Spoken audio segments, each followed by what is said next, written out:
He smiled for everyone else, but his eyes were on my mistakes. That's the truth I carried like a stone in my stomach that night.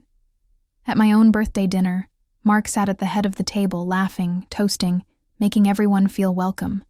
Everyone but me. His gaze flicked sharply to my hands when I reached for the bread too soon. His fingers twitched when I spoke over him by accident. And every time I caught his eye, my heart skipped painfully, a silent reminder. Don't mess up. The restaurant glowed softly with candlelight. Our friends raised glasses, laughter bubbled around the table, and I felt like I was floating just outside the moment, smiling, nodding, pretending, while inside my chest clenched tighter and tighter. Mark reached over once, brushing his fingers lightly over my wrist. To anyone watching, it looked tender, but I knew that grip. I knew that squeeze, that warning. Claire sat across from me, her eyes sharp, her smile brittle. My sister had always been the only one who saw the cracks, the little flashes of coldness when Mark thought no one was looking. She'd pulled me aside more than once, whispered fiercely, "Lena, you can't keep doing this." But I always smiled weakly, told her I was fine, that things were getting better, that Mark was just stressed. I lied to her, just like I lied to myself. Mark raised his glass. "To Lena," he announced, voice smooth, eyes glinting. "The most patient, loving, beautiful woman a man could ever be lucky enough to marry." Everyone clapped, glasses clinked, someone whistled softly, and my cheeks burned, not with joy, but with the heavy, suffocating weight of pretending. I sipped my wine carefully, watching the flicker of the candlelight on the table, feeling the cool stem trembling slightly in my fingers. My bracelet, the one Mark had gifted me earlier that day, slid faintly down my wrist. I pressed it back up with shaking fingers, heart thudding hard. The bracelet was beautiful, delicate, expensive. It was supposed to erase everything, right? Erase the slammed doors, the cold silences, the quiet digs that left invisible bruises. He smiled at me again across the table, and I smiled back automatically. But inside, something cracked. I felt it. A tiny, sharp snap in my chest. The part of me that had always whispered, "Just hold on a little longer," suddenly went quiet. Claire caught my eye. Her brows lifted slightly, just the tiniest tilt of her head. "You okay?" I gave the faintest nod. But I knew she saw through me. She always did. Mark reached for another drink, his laugh ringing out, his hand sweeping across the table dramatically as he told some story. Everyone leaned in, smiling, hanging on his words.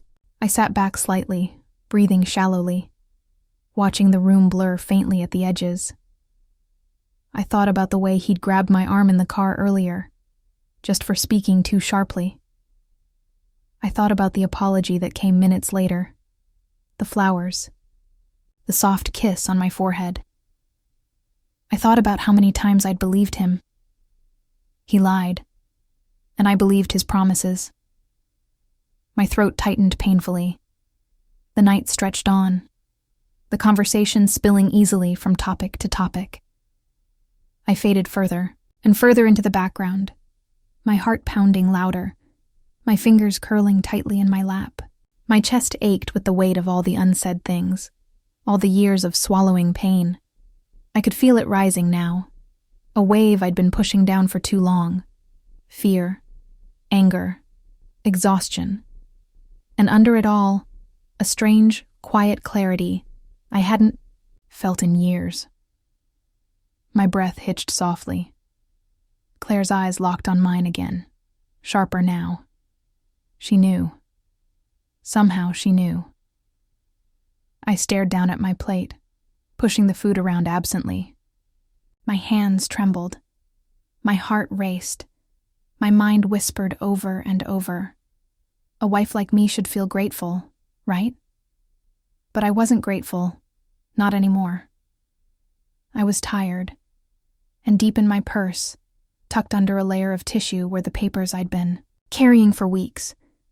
Because tonight was my birthday, and tonight was the night I was finally going to stand up. A wife like me should feel grateful, right? That's the voice that kept echoing in my mind as I watched Mark work the room, laughing with our friends, flashing his practiced charm.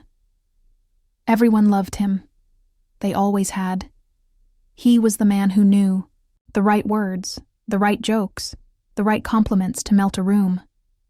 And I had been the woman who clung to the hope that one day, that warmth would be meant for me again. I traced the rim of my wineglass slowly, my fingers trembling slightly. Across the table, Claire's eyes stayed fixed on me, a small crease forming between her brows. She could always read me like a map. Every flicker of doubt, every flinch, every forced smile. I tried to meet her gaze, to give her a reassuring nod, but my heart wasn't in it anymore.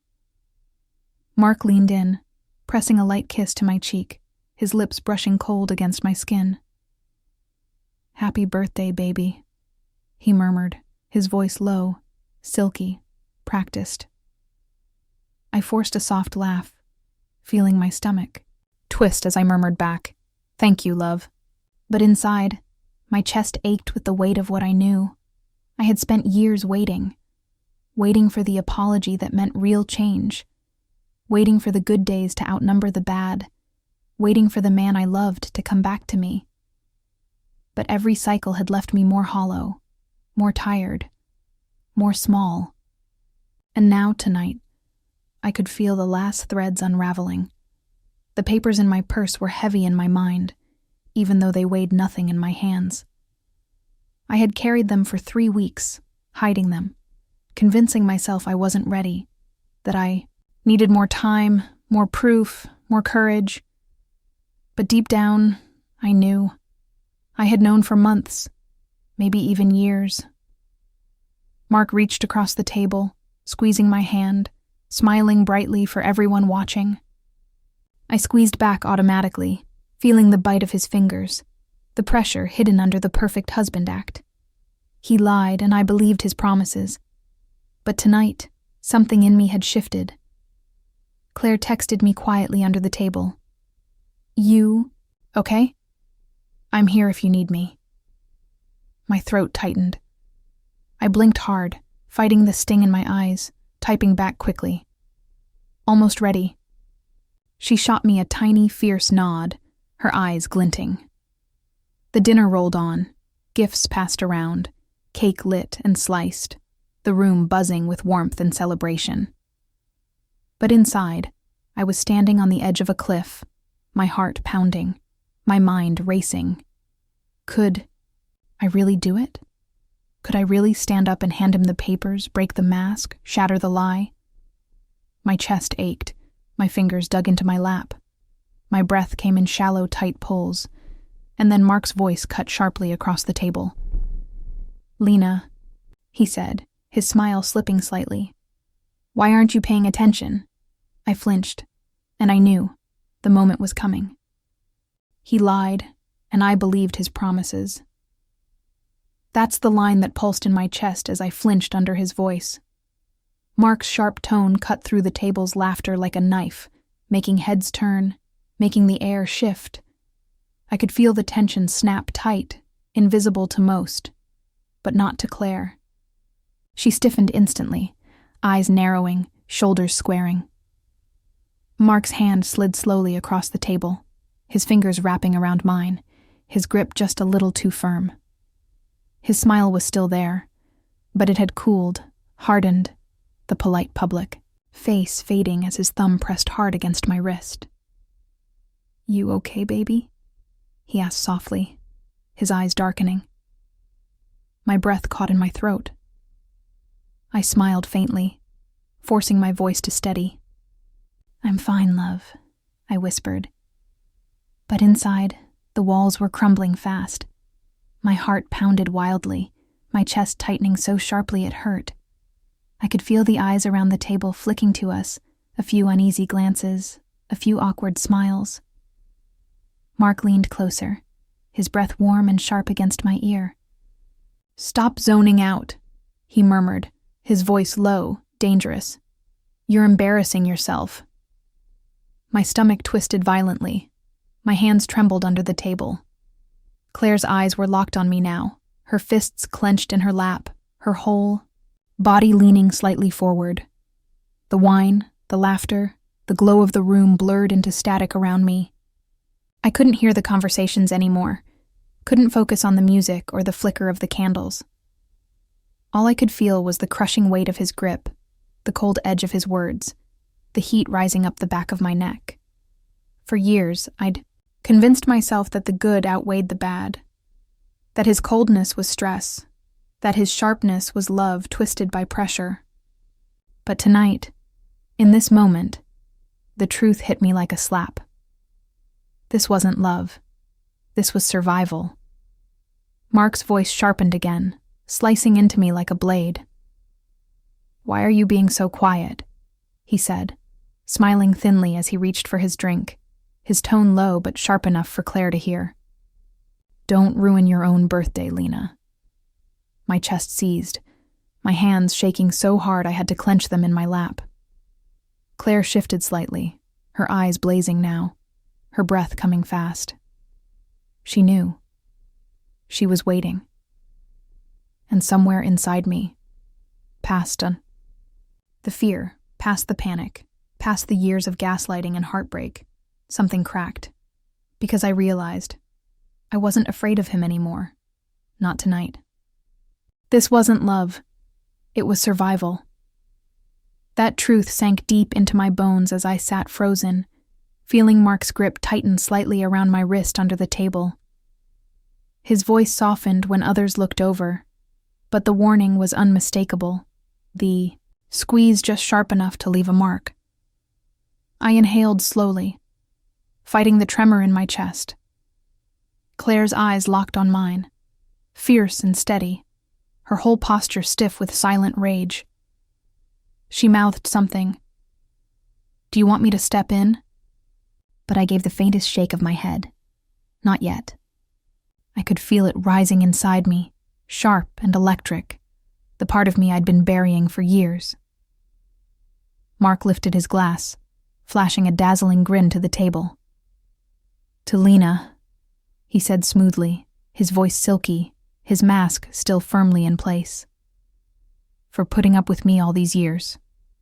The table laughed, a few people clapped, and my stomach twisted into knots so tight I could barely breathe.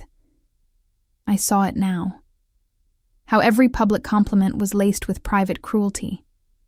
How every romantic gesture was a cover for the nights I spent, crying in the bathroom, or the mornings I patched up his anger with soft apologies. He lied. He promised he'd change. He told me it was my fault, he snapped. And I had clung to every word. But not anymore. My fingers brushed lightly over the edge of my purse where the papers waited. They felt heavier now, like they held not just ink and signatures, but every crushed moment, every sleepless night, every quiet betrayal I'd swallowed down. The table settled back into conversation, the laughter rising again, the clinking of glasses filling the space, but I sat still, heart pounding so loudly it drowned out everything else. Mark leaned in, brushing a hand over my hair, his voice soft but sharp. "Smile, baby." And I smiled, because I knew what was coming next. My heart raced, my breath tightened, but under the fear was something fierce, something burning, something ready. Claire's gaze met mine one last time, and I gave her the faintest nod. She straightened instantly, her jaw tightening. Mark laughed softly beside me, oblivious, his hand still resting possessively on mine.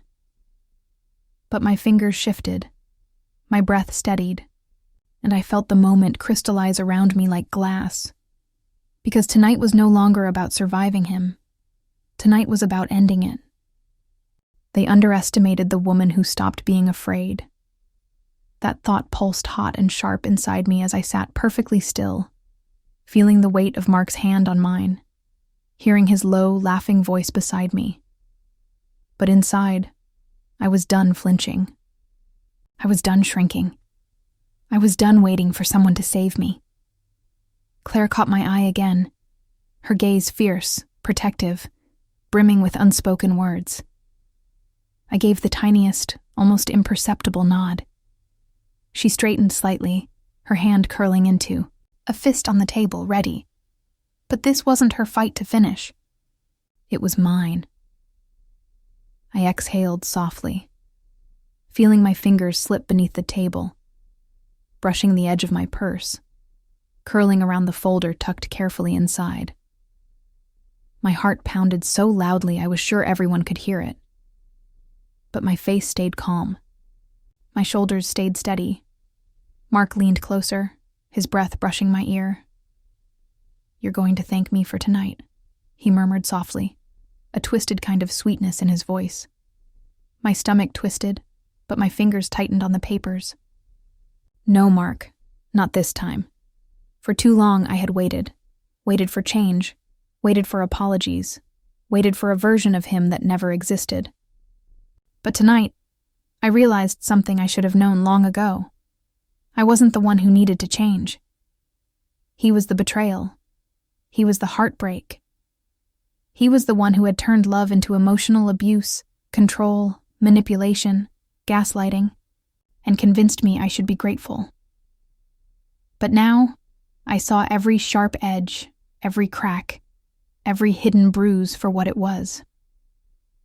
I sat up a little straighter, sliding the folder out slowly, feeling the papers inside shift with a soft rustle. Claire's eyes widened just slightly, her breath catching. Mark didn't notice. He was too busy charming the table, too busy basking in the glow of his own control. I watched him, studied him, memorized this final moment. The man who thought he held all the power, all the cards, all the control. And I smiled faintly, a small, quiet smile that he didn't see, because he had no idea what was coming next.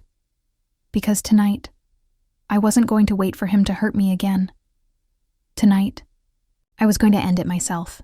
That was the moment everything changed. I rose slowly from my chair, feeling the air shift, the conversation pause, the laughter falter just slightly. Mark glanced up, surprise flickering across his face, his hand still resting lightly on my arm. "Lena?" he murmured, his smile twitching. "Where are you going, baby?" I turned to face him fully, heart pounding so hard I thought it might break through my ribs. But my hands were steady. I slid the folder from my purse, laying it gently on the table in front of him. His brows furrowed, his fingers hesitating as he reached for it. Claire rose slowly too, her face set, her eyes blazing, her entire body coiled like a shield at my back. I felt her presence behind me, solid and unwavering. She was my anchor, but this moment, this was mine. Mark opened the folder, his smile fading, his eyes scanning the first page, the separation papers, the list of incidents, the quiet evidence I had been gathering piece by piece night after night. His face paled, his jaw tightened. His hand clenched hard on the paper. "What is this?" he hissed. I smiled softly, tilting my head. "You know what it is, Mark," I said, my voice clear, steady, cutting. The table had gone silent now. Every eye was on us, every conversation frozen mid-sentence. He let out a shaky laugh, the charm flickering back on like a switch. "Baby, come on, let's not make a scene." I raised a hand slightly, cutting him off. "No, Mark, not tonight. Not anymore." His mouth opened, then snapped shut. Claire stepped forward slightly, her gaze locked on him, her shoulders squared. Mark's face twisted, his hand slamming the folder closed as he half rose from his seat. "Lena, sit down," he said, his voice low, sharp, dangerous. I took one slow, deliberate step back. Claire's hand brushed my arm, grounding me, steadying me. My heart thundered, my breath trembled. But my resolve? It burned like steel, because this was no longer his story. This was mine. I just smiled, because he had no idea. No idea that this moment had been weeks in the making. No idea that every time I stayed silent, I was gathering strength. No idea that tonight, at my birthday dinner, of all nights, would be the night. I ended his game. Mark's face twisted, his voice low and sharp. "Lena, we're not doing this here." But I stayed calm, my hands steady, my voice soft. "We're doing this exactly here." Claire stepped closer, her presence solid and fierce at my side, a quiet line of defense. Around the table, the guests sat frozen, wide-eyed, glancing nervously at each other, unsure whether to intervene or stay out of it. But none of them mattered in that moment. It was just me and him. The man who had spent years controlling, belittling, gaslighting me. And the woman who had finally stopped being afraid. Mark's hand slammed down on the papers, his breath coming fast. "You're overreacting," he hissed, his eyes darting to the people around us. "We can talk about this later." I shook my head slowly. "No, Mark. We've had years to talk. We're done." His jaw clenched. His face turned red. I saw his hands twitch, his whole body tightening, the mask slipping further and further away, and I smiled again. Not because I wanted to hurt him, not because I wanted revenge, but because I was watching him realize that he couldn't stop me. I leaned forward slightly, my voice soft but sharp. "You raised your hand, Mark," I whispered. "You raised it too many times. But I'm the one raising mine now, to end this." Claire's eyes glistened, her breath hitching softly, her shoulders squaring even harder. Mark let out a ragged breath, his hands shaking, his whole world cracking in real time. And I stood calm, steady, centered in the storm. Because this wasn't collapse. This was a power shift. I gathered my purse, lifted my chin, and turned slowly. My heart raced, but my feet felt light, my chest lifted, my hands unshaking. Claire slipped an arm around my back, grounding me as I took the first step away. For the first time in years, I wasn't walking on eggshells. I was walking away on my own terms. He raised his hand. I raised my freedom. That truth echoed softly in my chest as I stepped out of the restaurant, Claire's arm wrapped around my shoulders, the cold night air biting at my cheeks. My breath came fast, trembling, but under the rush of adrenaline, I felt something I hadn't touched in years: peace. Inside, I knew Mark was scrambling. His perfect image cracked, his control shattered, his charm useless now that the mask had slipped in front of everyone. But I didn't. Look back, not once. I felt the weight of years lift off my chest as I walked, each step lighter, each breath deeper. Claire squeezed me gently. "You did it," she whispered, her voice fierce and soft all at once. I let out a shaky laugh, blinking back tears. "I did," I whispered back. My heart ached, but it also lifted, stronger and clearer than it had been in so long. The car ride home was quiet, just the hum of the tires on the road, the faint buzz of my phone, Mark calling, texting, desperate, panicked. I powered it off with a soft final click, exhaling slowly as the noise cut away. Silence. Blessed, perfect silence. At home, I walked through the apartment, touching familiar things. The framed photos, the books on the shelf, the little pieces of my life I was finally reclaiming.